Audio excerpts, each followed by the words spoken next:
And delighted to say Commentator Sam Armstrong has agreed not to leave the studio. I mean, he keeps trying, but actually we just do the locks and he can't get out until 1 o'clock. And he joins us every Monday morning. Good morning.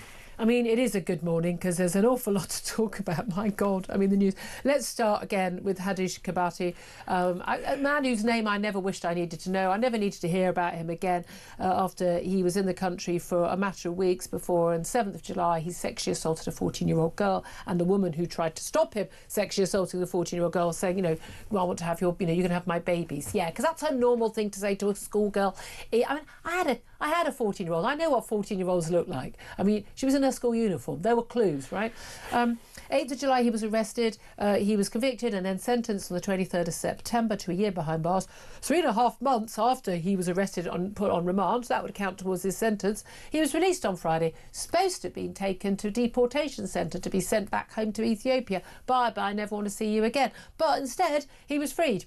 He hung around for about an hour and a half outside the prison, saying, I don't know where to go. And they eventually said, for God's sake, you know, the train station's over there. This is in Chelmsford. And he went off and he got himself a train, went to London. And then they went, oh, oops. 15 minutes later, he wasn't supposed to be released. And then they spent 2 days, police manhunt, looking for this man, eventually arrested in Finsbury Park in North London on Sunday morning. And now he is going to be deported. Meanwhile, David Lammy, the Justice Secretary and Deputy Prime Minister, is going to face a common grilling today over the wrongly released migrant sex offender. He's not the first. He won't be the last. More than 260, as one of our guests has pointed out earlier, people have been accidentally released. Very high profile, though, so you'd think they'd be a bit more careful. Who's to blame? Whose head should roll, Sam?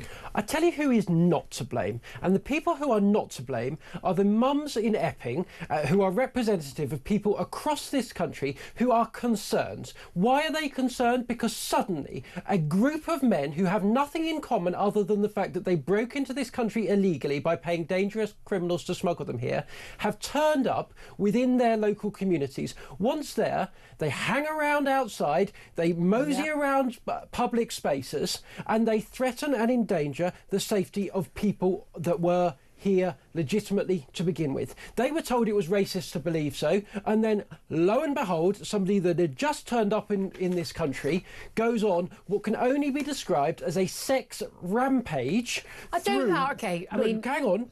He went up to one girl, 14 years old, sexually assaults her, goes up to, having been caught, done that, having been in an issue there, he goes and attempts to do it again. And if he had not been arrested, I've no doubt at all he would have continued going on and on and on, because everything we know about perpetrators of these kind of crimes is they very, very rarely stop at the beginning level. I agree with you. He was arrested, he was sent to prison for just 3.5 months. The public were told he was getting 12 months. Did he? No. 3.5 months later. And then what happens? He goes into Chelmsford prison, a place I know well. I was born in Chelmsford.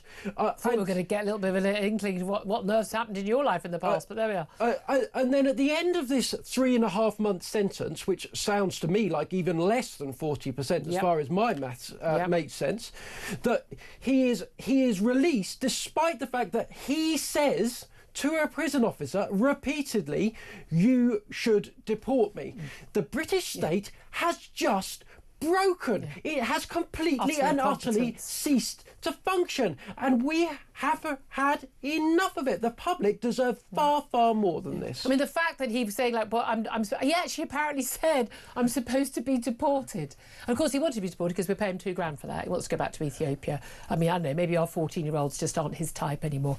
I don't know. But the whole thing, it's so risible, but it's not unusual. And we say, prison governors said, look, no, this is not unusual. There's incompetence. We've had people sneaking out of prisons. We've had other cases. We know there is a problem in our prison service. There has been a massive underfunding. Basically, you can either be a prison officer and get punched and kicked and possibly stabbed or have boiling water thrown over you, or you can go and do another job that pays more per hour and not face that every day. Who would want to be a prison officer? Thank God some people do agree to do that job, because it's a rotten job these days, and it's very badly paid, and people are very badly supported. But people are off on a mass scale. We have a problem there, but that doesn't excuse this abject incompetence, because it really is.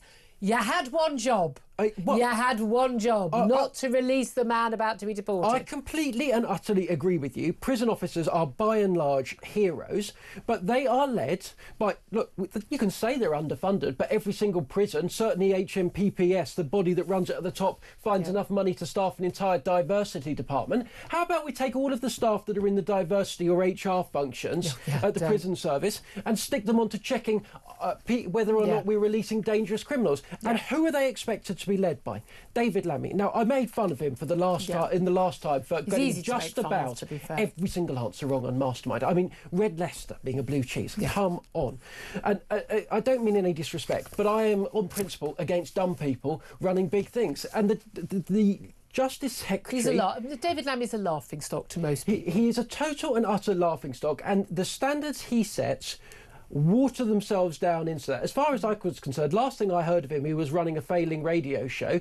He's now his chief accomplishment as Foreign Secretary appeared to be getting into a dispute with a foreign taxi driver that the British public were going to end up having to pay the tab for. He ain't covered himself in any glory. And now he's turned up and he's Deputy Prime Minister. People are calling for him to be sacked or him to resign, fall on his sword. The thing is, if we literally, I mean, you know, that's like saying the Health Secretary has to resign every time someone dies in a hospital corridor. The reality is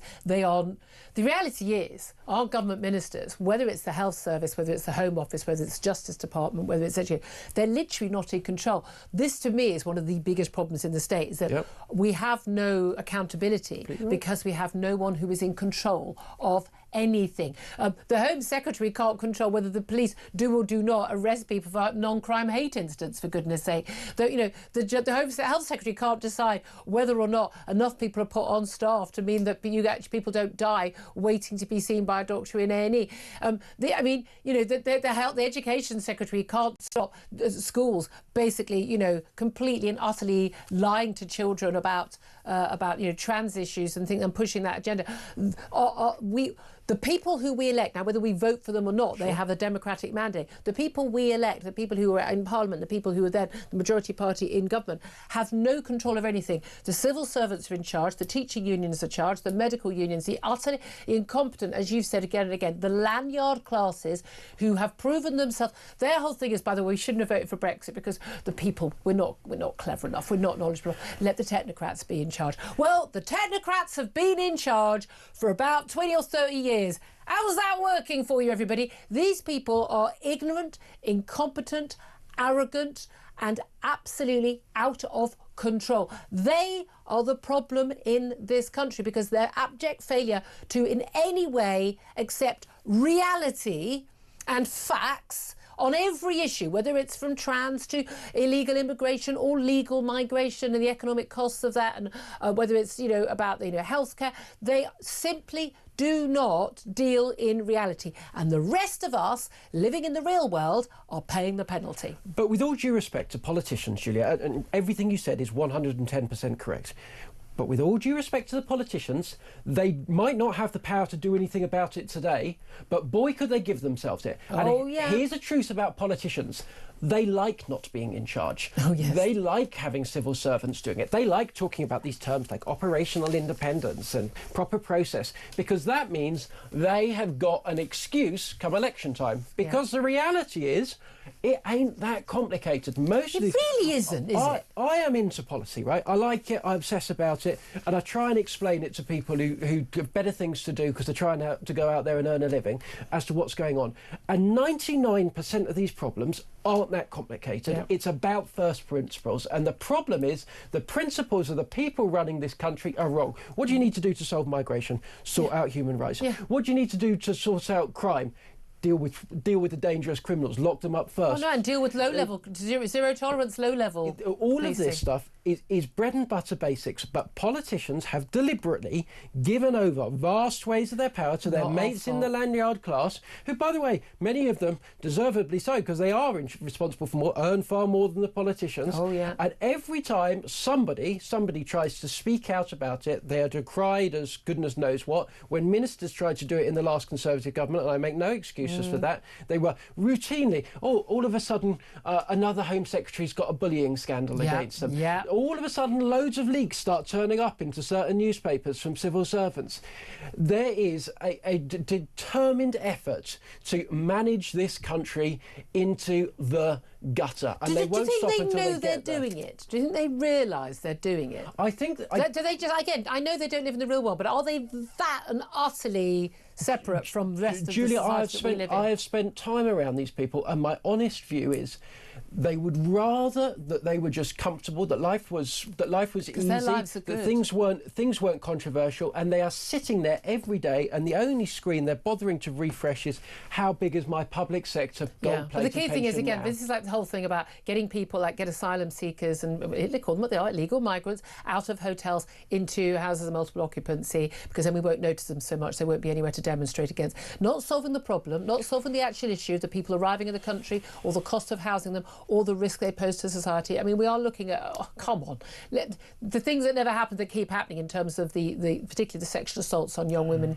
and girls. But their solution to every problem, whatever the problem is stop talking about it. If we stop talking about it, it goes away. But it doesn't go away because people live with the... Same with the grooming gangs. Yep. Stop talking about it. Stop stirring things up, yep, because then it didn't happen. Well, you can say that to the girl who is being raped at the age of 13 by a 50-year-old man. You can say that, but it's still happening to her. And that's a difficulty. I just find it's so... It's not just incompetence. It's not just not caring. It's immoral. But it's actually immoral what they're doing. This generation of senior civil servants, political class, too many in the media, the Quangos, all of these people, you name it, everybody. In a sense, they are only doing what the generation before them and the generation before that, those that were around 30 years ago, taught them how to do it. And it was fine. Do you know what? When you're Tony Blair and you decide to import a couple of million people from Poland, it doesn't really matter. When these problems started in the early 2000s, it was fine. You could get away with it because it wasn't affecting everyone, and where it was happening, there were pockets of issues and you could deal with that or ignore them. But you can't do that anymore because it's affected every single high street across the length and breadth of Britain. It's affected every single GP surgery. It's affected every single school, in which increasingly vast amounts of resources are going not to help our children read and write or add up or do their maths better, but to just teach basic English to a class full of people that are speaking 22 different languages. And now it's reached the stage where the British public, people talk about the British public having woken up to this. That's just not right. What has happened is actually it has now reached the stage where every single person in this country is facing in their daily lives the deleterious effects of 3 decades of mass migration and mismanagement. And again, the British public haven't woken up to it. The British public have been aware of it. People aren't stupid. They can see what the changes and the impact on their local communities, indeed. And again, by the way, and it's British people who, black, white and Asian, by the way, is actually, if you look at, the people who are speaking up on this, again, it's become a race thing. It really isn't a race thing. Let me also talk about something else, because again, one of the reasons why, and I've talked about this, but what you want, I'll bore you about all my stories a million times, of course I do. I did my local paper training in the East London Advertiser in Bethnal Green. You can just pretty much see my old patch across the river here. And we had a march that was planned by UKIP in Tower Hamlets, and that was banned by the police because basically it would make local people feel unsafe. It would provoke problems. A lot of people say, well, that's very interesting because actually people feeling unsafe, particularly Jewish people or someone like me who is very much pro-Israel, sorry for being pro the only democracy in the Middle East, silly me, why would I choose them out of all other countries? But we won't feel safe in central London when there's a march every 2 weeks. In fact, it feels like they're more often than that now. They're all the time, all these different marches by people shouting blatantly anti-Semitic things. But apparently police can't ban those. No, apparently they can't, but they can ban a UKIP march. Now, I hold no candle for UKIP or their leadership or anything like that. However, instead, another march was allowed, and it was allowed to go ahead by the police, and this was a march that was I'm sorry, the idea this wasn't intimidating to local people. Now,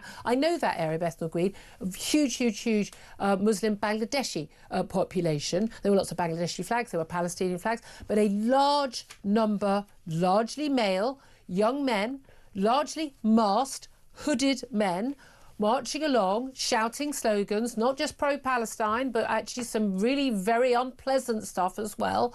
Huge number of them outside near Whitechapel Tube Station, on Whitechapel Road in Bethnal Green. That was allowed to go ahead. They were largely dressed in black, hoods up, and demonstrating and basically saying, we're here, do one. Some of the slogans were, clearly, blatantly criminal in terms of what they were saying, blatantly racist against non-Muslims.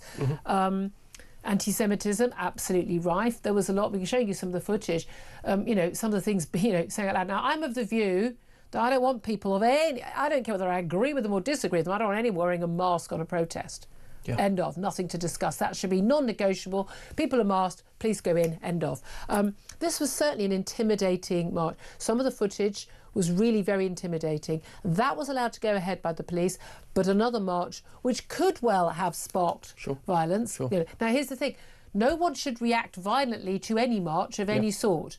If you can't cope with people who have different views from you, it has to be peaceful, peacefully marching through your neighbourhood. Maybe you're the problem, not the people marching. Now, I'm of the view that UKIP wanted to march into our hamlets, partly to provoke that reaction, I'm afraid, which is why I think the police were probably right to say, no, do it somewhere else, too provocative. But I don't know why they let this march, this protest go ahead if they were going to ban the UKIP one, because I would say this was also deeply provocative. This was a hyper-militarised, and I say that genuinely. They all turn up wearing black. They all look exactly the same, as far as I'm concerned. Well, in the outfits. They had coordinated those clothes. And by the way, we banned wearing political uniforms in this country on the streets during protests a long time ago, when black shirts walked through communities designed to stir up hate, which, as far as I'm concerned, I'm not saying everyone there was, but was the intent of a good number of people were saying the following, saying, Bethnal Green, Tower Hamlets, this is our place. This is now, and I don't say that they speak for the Muslim community, but they were saying, as far as they're concerned, and I think they were Islamists, people that believe that society should be governed according to Islamic law, Sharia law, they were saying, this is our area, this is our neighbourhood. And we're in charge. We're in charge. And shamefully, our police stood by them. And by the way, look for Rahman, the mayor of that area, who was an individual that was banned from being mayor after massive allegations of vote fraud in the Bangladeshi community in particular, sought to enable them. Some of the comments he made out over the past few days are despicable, they're disgraceful. But look, here's the reality, Julia. We do not live in an integrated society. Nope. There is no multiculturalism. It is not. It just doesn't exist, right? Let's be clear. There are now Muslim areas in this country, there are now Jewish areas in this country, there are mixed areas in this country, and there are areas that are as yet untouched by these trends. But I'm almost getting to the stage now where I just think it would just be better if politicians acknowledged it. It would be better. Stop pretending it's happening. Again, I was very aware of it from a long time ago because I was working on a local paper in an area that had been, East End, proper East End, had been white, and there'd been a large number of Jewish people there in that area, because we know the Cable Street, marches and things, and then had become, within a matter of, a handful of years, overwhelmingly Bangladeshi. And again, but talking about schools that had changed within, while your child had started in year 7, by the time your child left, after GCSEs, the school was a completely different makeup. Now, these are fast changes. No one asked if people were happy with that. And we're also crucially talking about people who arrived, again, from Bangladesh, a very poor country, women largely not speaking English, not able to communicate. So the community, the local community breaks down. There is a massive impact. But here's the thing. Would the police allow a group of white people standing in Whitechapel saying, this is ours. Well, no, we're in control here. They banned them. Well, exactly. But and that would be unacceptable. And we would agree that was unacceptable. So And would we agree to any other racial group? Why is it acceptable for a group of Muslim, largely Bangladeshi youths, young men, masked and hooded, wearing black, to... I mean, I'm sorry, don't tell me you weren't deliberately trying to look intimidating. Yeah, look, we have turned Bethnal Green in that area into basically Belfast. We've got to a stage now where we have, in Belfast, you have Catholic areas, Protestant areas, and you have to spend an awful lot of time managing people marching through different spaces. And if you say it, then you're a racist. But that's when you discuss facts aren't racist. There is an issue here. But and again, we don't know how representative those people are of the local community, who are just going about their daily lives. They took their kids to school. They, living a normal life. But we have a problem with that kind of aggressive Islamist political ideology. And again, we need to be able to talk about it. You can't deal with it if you can't talk about it. And by the way, countries in the Middle East, and indeed actually, in Bangladesh and Pakistan as well, they are attempting to deal with it. Certainly in the Middle East, they are trying to get on top of this. We're just pretending. Heads, again, lanyard class, heads in the sand, not happening. Oh, Juliet, the best place in the world to be an extremist Islamist is the Britain, UK. yeah. It's certainly not in Saudi Arabia. It's certainly not in Dubai, for example. They know you have to get on this stuff as quickly as possible because it's a poisonous ideology that frankly only emerged in the last 100 years. Go look at old pictures of the Middle East. Absolutely.